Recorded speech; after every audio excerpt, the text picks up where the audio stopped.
Hello बच्चास, कैसे हो आप लोग सब? This is Arjuman Akhtar from the team Red Fight and here we will study civics of class 6. The chapter is understanding diversity. In the previous chapter हमने conclusion part पढ़ा था about Kerala and Ladakh. हमने उसमें conclusion part देखा था how the diversity is been practiced in these two states और state wise diversity कैसे होती है हमारे देश में. ठीक है, आज हम लोग पढ़ेंगे यूनिटी के बारे में. यूनिटी इन डाइवर्सिटी मतलब क्या है? यूनिटी मतलब क्या होता है? एकता, है ना. डाइवर्सिटी मतलब क्या है? अनेकता. तो हमें ये पता चलेगा कि वैरायटी में, भिन्नता में किस तरह से एकता है, मतलब अनेकता में एकता किस तरह से होती है. मतलब अलग अलग हैं, वी ऑल आर डिफरेंट, हमारी हर चीज अलग है, फिर भी हम क्या एक संगठित है, हम एक हैं, यूनाइटेड है हम लोग. हमारे इंडिया में अगर कुछ होता है हमारे देश में तो हम सब साथ मिलकर उसका सामना करते हैं. हम अलग अलग religious wise, culture wise, tradition wise बचते नहीं है, या देश के हिसाब से अलग अलग बटते नहीं कि मैं तुम्हारे देश का क्यों जानूं, मैं तुम्हारे शहर के बारे में क्यों सोचूं, मैं तुम्हारे मोहल्ले के बारे में क्यों. अगर आप एग्जांपल अपने मोहल्ले की ही, तो अगर आपके मोहल्ले में कुछ होता है तो लोग एक दूसरे से क्या हो जाते हैं, स्ट्रेंथन, मजबूत हो जाते हैं, एक दूसरे के सपोर्ट में खड़े हो जाते हैं. वो एक दूसरे को उस टाइम क्रिटिसाइज नहीं करते, नहीं मैं तुम्हारी मदद नहीं करूंगा, तुम तो ये कास्ट के हो, यहाँ से आए हो, वहां से आए हो, इस देश के नहीं हो, ऐसा कुछ नहीं होता. वहां पे हम क्या होते हैं, यूनाइटेड हो जाते हैं. दो वी आर डिफरेंट, हम लोग अलग हैं बट हम साथ हैं, एक हैं. ठीक है, तो यही केस हम लोग आज पढ़ेंगे. और इस केस को पढ़ने के लिए हम एक केस स्टडी, आज हम लोग एक एग्जाम्पल पढ़ेंगे. That is the example. वो उस टाइम पीरियड के बारे में हम लोग पढ़ेंगे जब हमारे अंदर ये फीलिंग पता नहीं आई कहाँ से नहीं पता.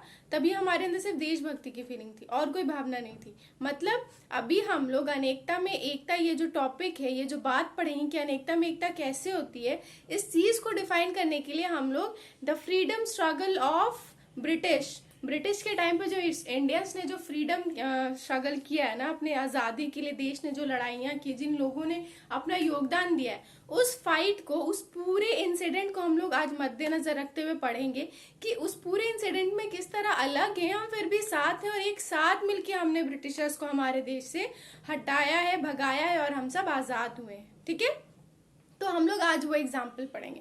फॉर एग्जाम्पल के लिए बहुत सारी चीजें मैंने आप लोग अभी सबसे पहले बताया कि आपके नेबर में अगर कुछ होता है, तो अब हमारे देश की हम लोग बात करते हैं.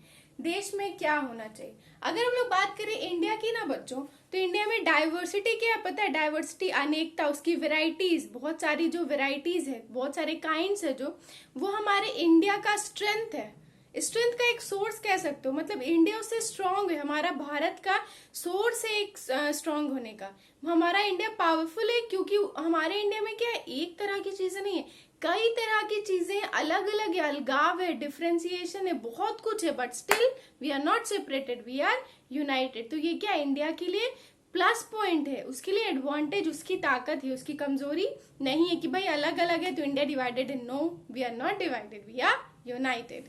तो इसी तरह से अगर हम लोग बात करते हैं हमारे फ्रीडम स्ट्रगल की, तो फ्रीडम स्ट्रगल के टाइम पे बच्चों आपने देखा होगा हमारे जितने भी फ्रीडम फाइटर्स थे, या बाकी जितने भी कॉमन पीपल थे जो भी फ्रीडम फाइट में इंक्लूडेड थे, मैं कहती हूँ मेरे हिसाब के बहुत सारे हमारे फ्रीडम फाइटर्स भी कहते हैं कि ईच एंड एवरी पर्सन, हर वो एक सिंगल व्यक्ति भी जो हमारे भारत को आजाद करने की स्ट्रगल में हमारा साथ दिया है, चाहे वो एक छोटे से छोटे हिस्से पे ही क्यों ना दिया हो, उसे हम लोग क्या कहते हैं? फ्रीडम फाइटर कहते हैं. वो हर इंसान को हम लोग फ्रीडम फाइटर कहते हैं. तो वो सारे लोग जिनके अंदर वो भावना भी थी ना, वो भी एक फ्रीडम फाइटर. तो जितने भी फ्रीडम फाइटर थे बच्चों, चाहे वो औरत हो या मर्द हो, मैन एंड वुमेन जो भी हो, आपने देखा होगा वो अलग अलग कास्ट के थे, अलग अलग रिलीजियस से बिलोंग करते थे, अलग अलग बैकग्राउंड से बिलोंग करते थे, उनका अलग अलग ट्रेडिशन था, वो अलग अलग शहरों के थे, वो अलग अलग देशों के थे, अलग जगहों के थे.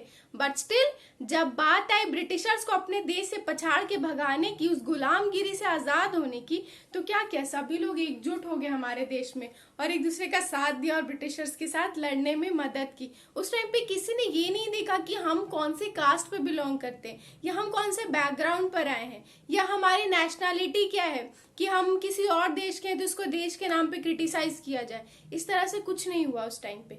ब्रिटिशर्स को अपोज करने के लिए, ब्रिटिशर्स के साथ लड़ने के लिए हम सब क्या हो गए? यूनाइटेड हो गए, एक साथ हो गए. हमें पता है हम सब एक दूसरे से अलग, बट स्टिल हम क्या साथ में लड़ रहे हैं.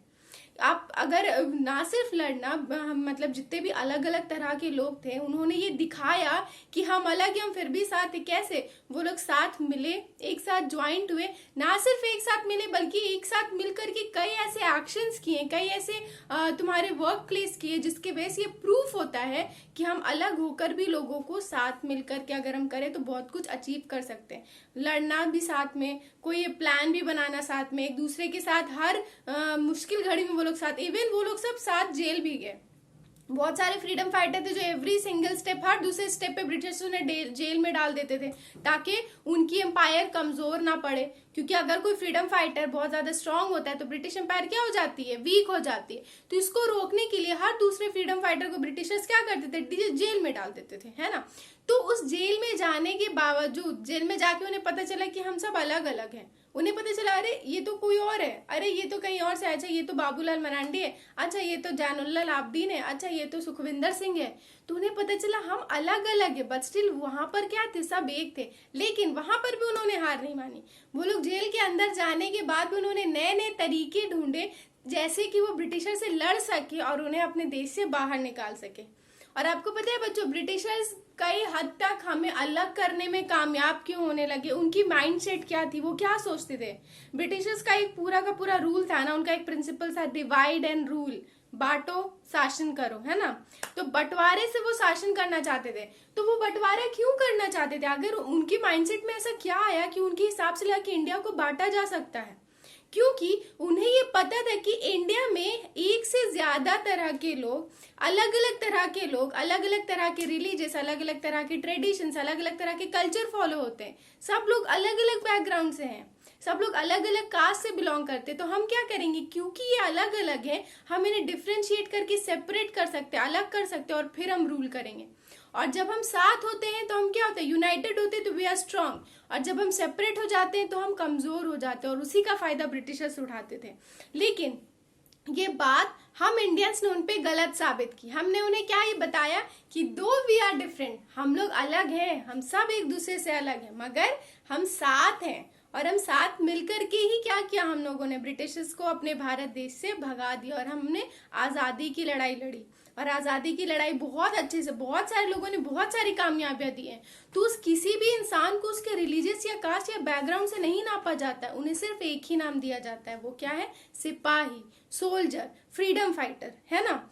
तो यही चीज ब्रिटिशर्स नहीं समझ पाए। उन्हें लगा कि हमारे इंडिया में डाइवर्सिटी है, बहुत तरह की डिफरेंस वेराइटीज है, बहुत तरह अनेक प्रकार की चीजें हैं। तो हम क्योंकि यहाँ पे डिफ्रेंसिएशन है तो हम बांट सकते हैं इन्हें।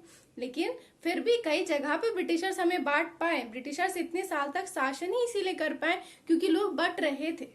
बहुत सारे लोग, बहुत सारे राज्य बंटते थे, इसीलिए वो शासन कर पाए। लेकिन जहां पर नहीं बटे वहां पर वो शासन नहीं कर पाए। फिर at the end of the day लोगों के अंदर कोई जाति, कोई धर्म, कोई भावना नहीं थी। उन सब के अंदर सिर्फ एक ही भावना थी। वो भावना क्या थी? देशभक्ति की भावना, खुद को आजाद करने की भावना, गुलामगिरी से बाहर उठने की भावना।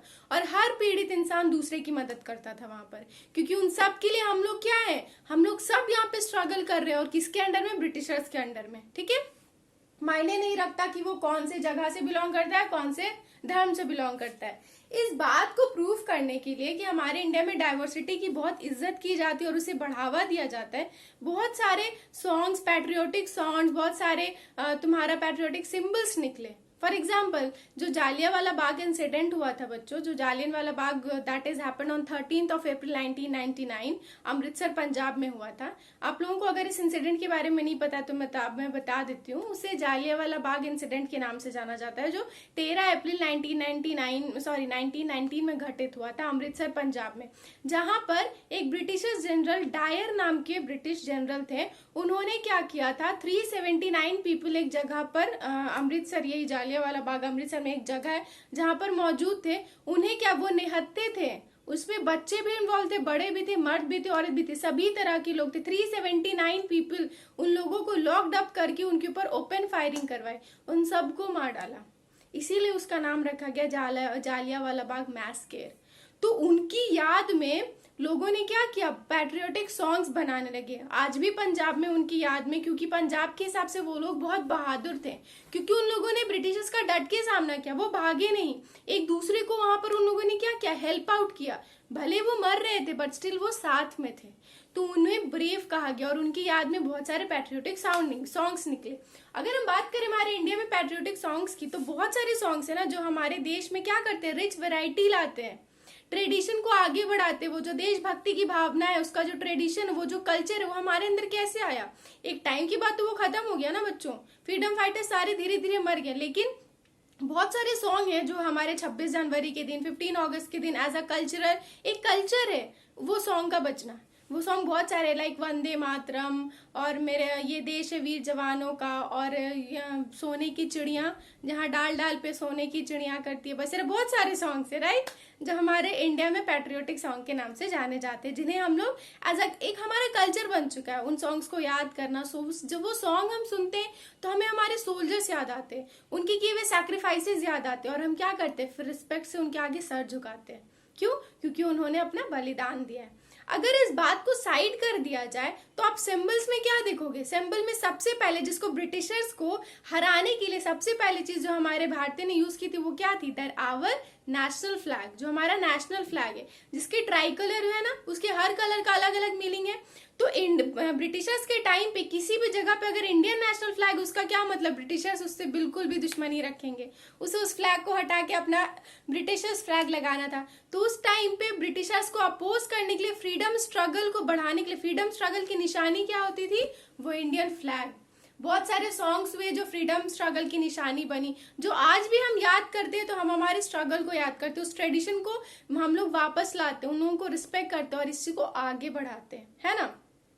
इस चीज को हमारे इंडिया में जो डाइवर्सिटी जो क्रिएटेड है, इतनी अच्छी जो डाइवर्सिटी है हमारे इंडिया में, कह सकते हो कि बहुत इफेक्टिव है, एसेंशियल, मतलब कि ऐसा नहीं कह सकते कि इंडिया की डाइवर्सिटी उसका डिसएडवांटेज है। इस बात को एक्सप्लेन करने के लिए हमारे एक फ्रीडम फाइटर है, हमारे एक लीडर है, फ्रीडम फाइटर लीडर जो थे, दैट इज हमारे जवाहरलाल नेहरू।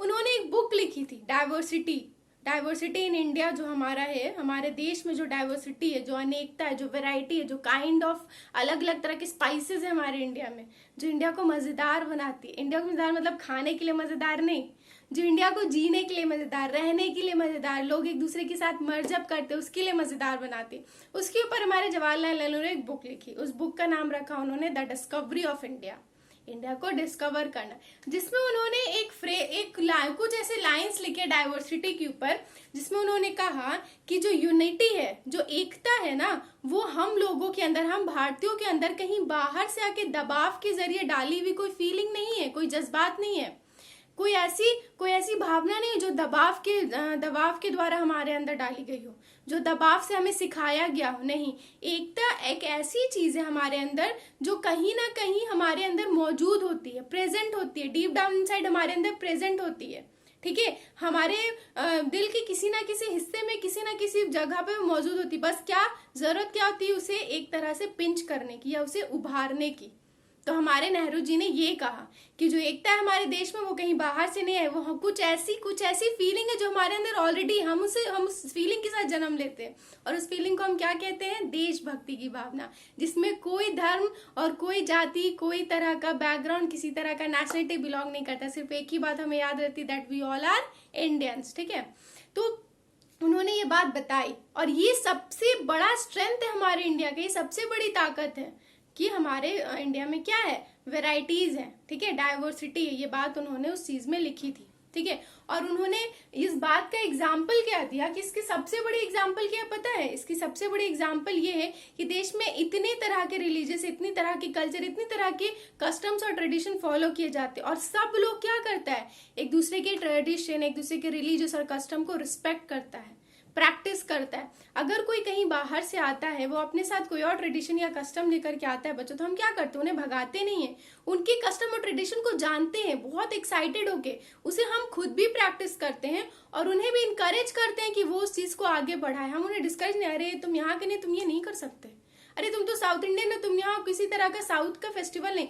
हम उस साउथ के फेस्टिवल को जानते हैं, समझते, उसे रिस्पेक्ट करते हैं, उसे एक्नॉलेज करते हैं, एक्सेप्ट करते हैं, और फिर क्या करते हैं, उन्हें इनकरेज करते हैं कि वो करे। तो ये क्या हमारे इंडिया की डाइवर्सिटी ही तो है, ये हमारे अंदर वो फीलिंग ही तो है। हम एक दूसरे के रिलीजियस को, एक दूसरे के कास्ट, एक दूसरे के कस्टम को क्या करते हैं, टॉलरेट करते हैं, रिस्पेक्ट देते हैं, एक्सेप्ट करते हैं एक दूसरे को। ये जरूरी नहीं कि एक हिंदू सोसाइटी में एक हिंदू ही रहे, एक मुस्लिम सोसाइटी में एक मुस्लिम ही रहे। हम जब अपने नेबरहुड में ही देखते हैं बच्चों, अपने आस पड़ोस में जब आप लोग देखो तो आपको कई तरह के कास्ट और रिलीजियस के लोग मिलेंगे, वेदर इट इज हिंदू, मुस्लिम, सिख, ईसाई, और सबको क्या देखोगे, कोई भी एक फेस्टिवल हो सब एक दूसरे के घर जाते हैं, और कोई किसी को घर से नहीं निकालता, सब रिस्पेक्टफुल एक दूसरे को वेलकम करते हैं, उन्हें खातिरदारी करते, उन्हें खाने पीने को देते, फिर चाहे वो कोई भी मौका हो, है ना। इसी चीज को एक्सप्लेन करने के लिए हमारे नेहरू जी ने एक फ्रेज भी लिखा था। वो फ्रेज उन्होंने क्या लिखा था, यूनिटी इन डाइवर्सिटी, मतलब कि अनेकता में एकता है। हमारे इंडिया की डाइवर्सिटी को एक्सप्लेन, हमारे देश की डाइवर्सिटी को एक्सप्लेन करने के लिए नेहरू जी ने ये फ्रेज लिखा था, ठीक है। So this is the last topic of your chapter, here the chapter ends. Diversity, understanding diversity, जो आपका ये चैप्टर था सिविक्स का, यहाँ पर खत्म होता है, ये आपका लास्ट टॉपिक था। In the next video we will be discussing the question answer of this chapter, ठीक है। And yes, again I am remembering you, अगर आपको इस पूरे वीडियो में अप्रॉक्स स्टार्टिंग से लेके अभी तक आपको किसी भी पार्ट में कोई भी प्रॉब्लम होती है, कहीं भी कोई क्वेश्चन समझ नहीं आता, just feel free to ask me on the comment section, okay, and make a note of all that. इसके बाद हम कल क्वेश्चन आंसर डिस्कस करेंगे। और क्वेश्चन आंसर मैं बार बार आप लोगों को कहती हूँ बच्चों, ये कोई एग्जाम्स रिलेटेड क्वेश्चन आंसर नहीं होते, ये क्वेश्चन आंसर हमारे प्रैक्टिस के लिए होते। इट इज वेरी नेसेसरी कि आप क्वेश्चन आंसर के गॉन थ्रू जाओ, एक नोट्स बनाओ कॉपी में, उस क्वेश्चन को लिखो और उसके आंसर्स लिखो। जब आप क्वेश्चन आंसर करोगे तब आपका ये चैप्टर पूरी तरह से कंप्लीट हो जाएगा, ओके।